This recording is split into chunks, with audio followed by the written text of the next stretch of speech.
Welcome to English and Haitian course by Jude Angus.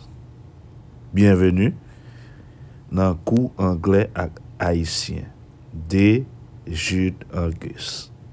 The words in Haitian will be in red.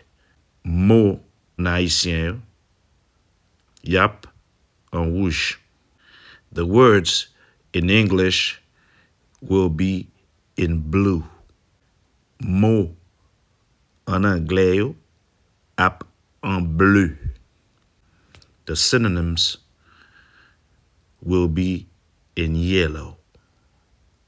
Synonyme yo ap en jaune.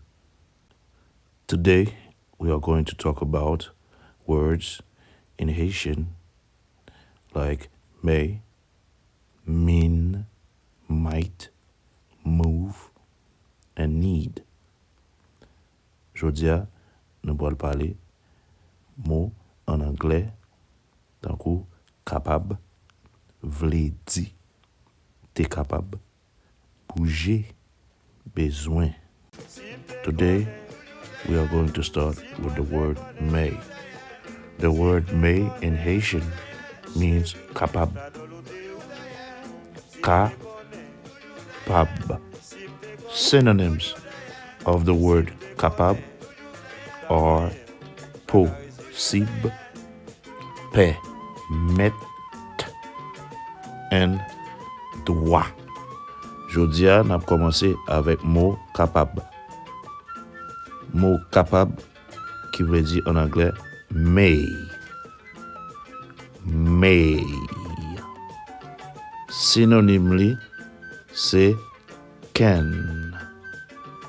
Can. The next word in English is mean. Mean in Haitian is vle di. Vle di. One of the synonyms is signifier. Signifier. Prochain mot c'est vle di. Vle di en anglais c'est mean. Mean. Synonyme yo c'est signify. Signify. Intend. Intend. Unkind. Unkind. Poor. Poor. Middle. Middle. The following word in English is might. Might in Haitian is t'es capable. T'es capable. Synonyms are t'es possible, t'es possible, and t'es permettre. T'es permettre. Prochain mot créole là c'est t'es capable. T'es capable qui veut dire en anglais might. Might. Synonyme yo c'est possibility. Possibility avec strength. Strength. The next word in English is move. Move means bouger in Haitian. Bouger. Synonyms are aller. Aller. Déplacer. Déplacer. And avancer. Avancer. Prochain mot créole là, c'est bouger.